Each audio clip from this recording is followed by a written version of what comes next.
देखिए, आज आपका जो क्वेश्चन है क्या है, व्हाट इज इकोनॉमिक्स, अर्थशास्त्र क्या है। तो अर्थशास्त्र जो है, अर्थ और शास्त्र, अर्थ मतलब धन है, शास्त्र मतलब विज्ञान है। तो अर्थशास्त्र का मतलब क्या हुआ, धन का विज्ञान, समझ गए। वैसे अर्थशास्त्र जो है मनुष्य को सिखलाता है जो अपने जीवन को कैसे अच्छा से जी सकता है। तो अर्थशास्त्र की परिभाषा इतना ज़्यादा है कि सभी परिभाषा में जो है मतभेद हो गया। कुछ लोग कुछ कह रहे हैं, कुछ लोग कुछ कह रहे हैं, और इसी मतभेद को लेकर आपको बराबर भुट्टन साहब ने कहा कि जहाँ कहीं भी 6 अर्थशास्त्र इकट्ठे होते हैं तो 7 मत पाए जाते हैं। अब आप बताओ कि 6 गो अर्थशास्त्री होगा तो 6 गो न मत होगा, 7वां मत कैसे हो जाएगा, होगा। 6 आदमी रहेंगे तो 6 गो न मत होगा जी, 7 गो मत कहाँ से आएगा, नहीं होगा। और इसी मतभेद को लेकर जे.एन. साहब ने कहा कि अर्थशास्त्र ने अपने परिभाषाओं से ही अपना गला घोट लिया। मतलब इसका इतना ज्यादा परिभाषा हो गया जिसके गले घोटा कोई अर्थ नहीं रह गया, समझ गया।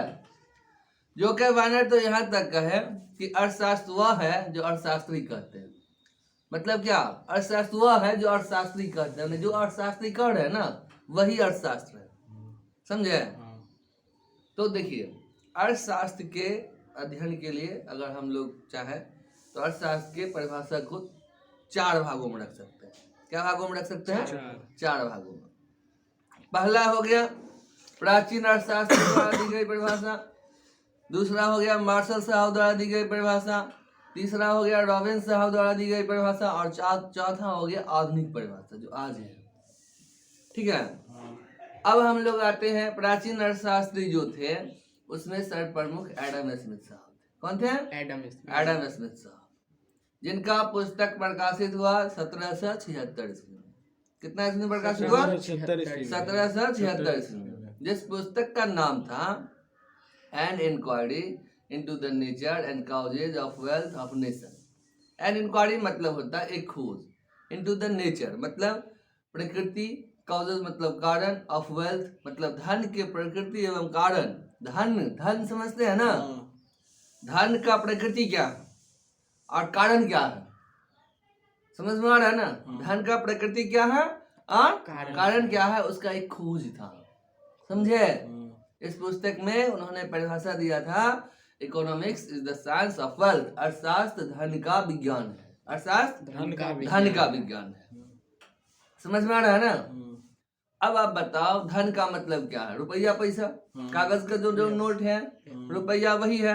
आप लोगों के नजर के सामने की चीज है जो आज 500 1000 का नोट जो है, पहले वाला जो था वो वैल्यू खत्म हो गया, दूसरा नोट आया है कागज का, आया है ना।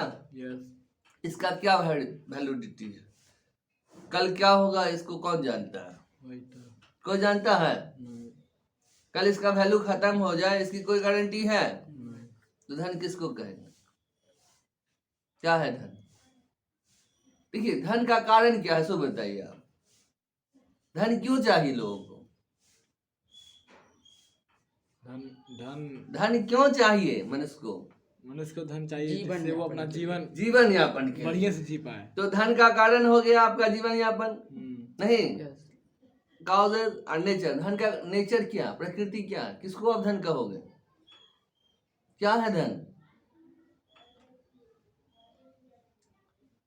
देखिए इकोनॉमिक्स को समझना बहुत कठिन है, और जो इकोनॉमिक्स समझ गया वो समझिए जंगल में या जहाँ उसको कुछ नहीं है, जो जिस मनुष्य को कुछ नहीं है ना, और अगर उसके पास संतुष्टि है, सेटिस्फैक्शन है, तो सबसे ज्यादा खुश है वो व्यक्ति। तो ये इकोनॉमिक्स आपको संतुष्टि दिलाने में मदद करता है, आपको समझे। आपको हजारों करोड़ है मगर संतुष्ट नहीं है तो आपका जीवन नर्क है, फिर भी लोभ है मन में, समझ गए। अगर आपको 1 रुपया भी नहीं है और संतुष्टि है तो आपका जीवन स्वर्ग है, समझे। तो ये संतुष्टि दिलाने में मदद करता है। खैर चलिए आगे चलकर जो एडम स्मिथ साहब की परिभाषा था जो अर्थशास्त्र धन का विज्ञान है, इस पर कटु आलोचना किया गया। आलोचकों का कहना हुआ ये रोटी और मक्खन का शास्त्र है, जो अपने रोटी और मक्खन खाइए, सामने वाला मर रहा है तो मरने दीजिए। कहा ये बैड सेंस है, मतलब अच्छा विज्ञान नहीं है, समझे?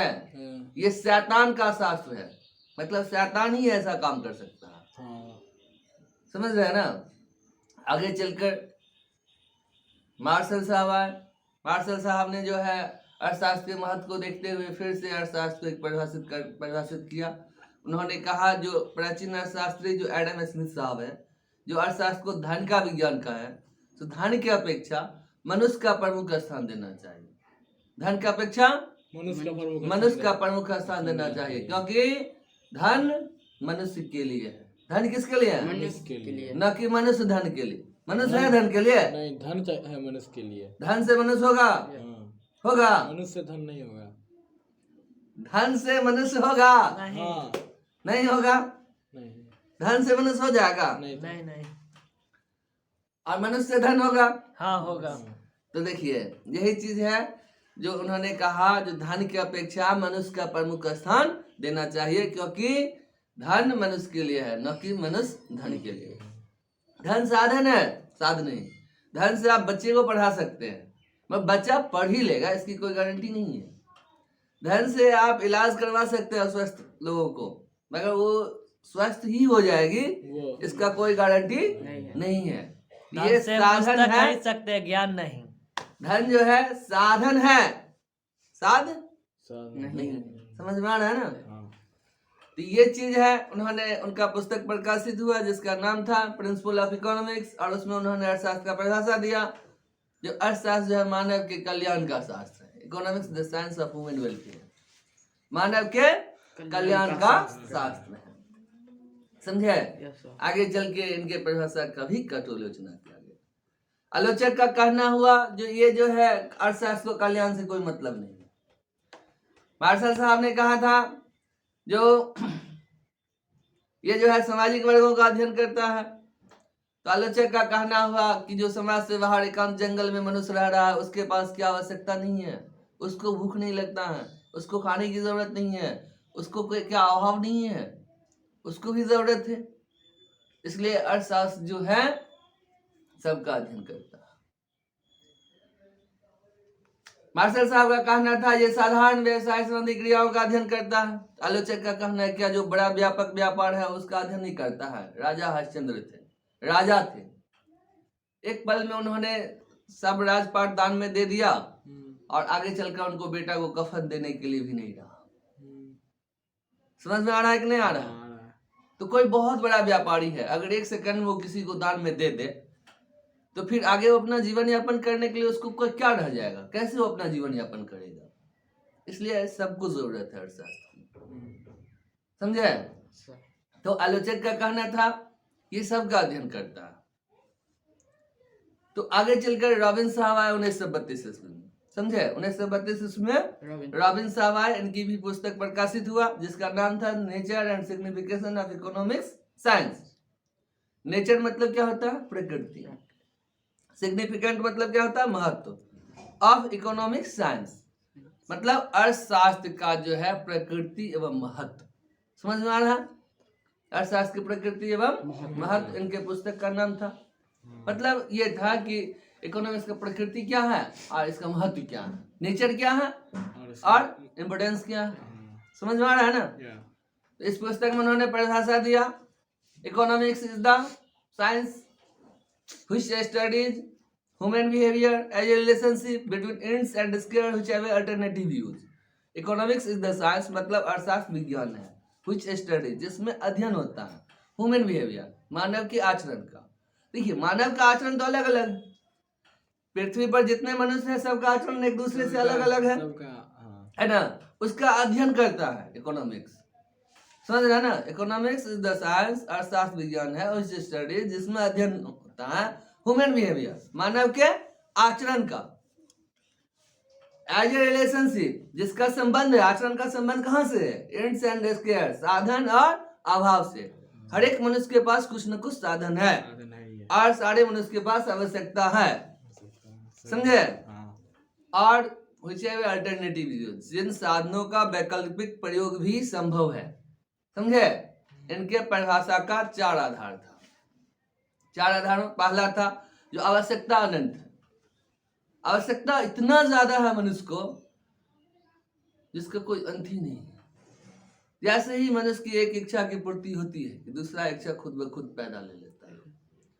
अभी आप लोग हो गए जो 9th में अच्छा नंबर आ जाए, फिर होगा 10th में अच्छा आ जाए, फिर होगा इंटर में अच्छा आ जाए, ग्रेजुएशन में अच्छा आ जाए, फिर होगा अच्छा जॉब हो जाए, जॉब होने के बाद होगा थोड़ा जमीन हो जाए, मकान हो जाए, अच्छा वाइफ हो जाए, बच्चे अच्छा हो जाए, बच्चे अच्छा होने के बाद क्या होगा, पोता अच्छा हो जाए।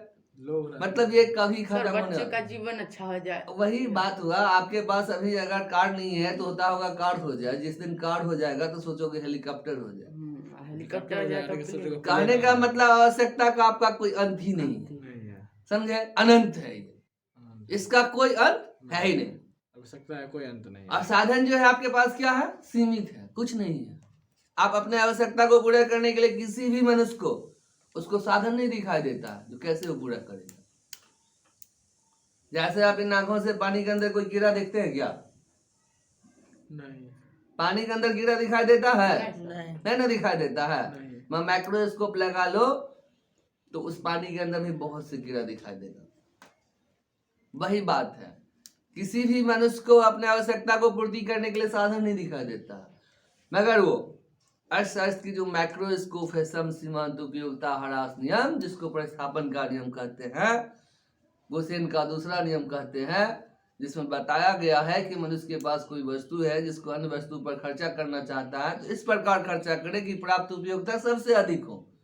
उस नियम के सहारे अगर मनुष्य देखना चाहेगा तो उसको बहुत साधन दिखाई देगा, वो आराम से अपने आवश्यकता को पूरा कर सकता है। कहीं से कोई कंफ्यूजन नहीं है, कोई दिक्कत उसके जीवन में नहीं है। इसलिए कहा गया है इकोनॉमिक्स को, अभी आधुनिक में कह सकते हैं कि अर्थशास्त्र जो है वो क्या है? साधन को देखने वाला सूक्ष्मदर्शी है। Economics is a microscope of sea of ends. मतलब साधन को देखने वाला क्या है? सूक्ष्मदर्शी है। अर्थशास्त्र के माध्यम से अगर आप कोई भी मनुष्य देखना चाहे तो उसको साधन दिखाई देने लगेगा अपने जीवन यापन करने के लिए। ऐसे किसी भी मनुष्य को जीने के लिए उसको साधन नहीं दिखाई देता। समझ में आ रहा है ना? सारे के सारे मनुष्य आज असंतुष्ट हैं, कोई खुश नहीं है। कहीं से कोई खुशी दिखाई देता है? नहीं। अर्थशास्त्र मनुष्य को खुशी दिलाने में मदद करता है। खुशी रहने के लिए मनुष्य को सबसे पहले 2 हथियार का यूज करना पड़ेगा। कौन कौन? पहला है जो उसको आवश्यकता को घटाना पड़ेगा, वो अपनी आवश्यकता को घटाए, जरूरत को घटाए। और दूसरा है जो ही है उसके पास उसमें संतुष्ट हो, जो हमारे पास बहुत है, क्योंकि वैसे भी तो कोई किसी को 1 रुपया नहीं दे रहा। अगला को अगर आप कह रहे हो कि नहीं है तो और कुछ छीनने का ही कोशिश करेगा और आपको दबाव डाल, जहां तहां से चारों बगल से जा रहे सारे लोग जो है छीनने पड़ी है, खींचने पड़ी है। जैसे समझेंगे जो कमजोर है तो जो है आपके पास वो भी जबरदस्ती ले लेंगे। इसलिए आप दबंगता बनाए रखें, अपने जीवन में संतुष्ट रहेंगे तभी आप खुश रह सकते हैं। तो अर्थशास्त्र क्या है? सूक्ष्मदर्शी है, जिसके माध्यम से मनुष्य अपने आवश्यकता को पूर्ति करने के लिए साधन देख सकता है। ठीक है, तो आज इतना ही रहने देते हैं अर्थशास्त्र क्या है के लिए। आगे फिर हम आपको बताएंगे इसके बारे में बहुत कुछ। ठीक है, थैंक यू।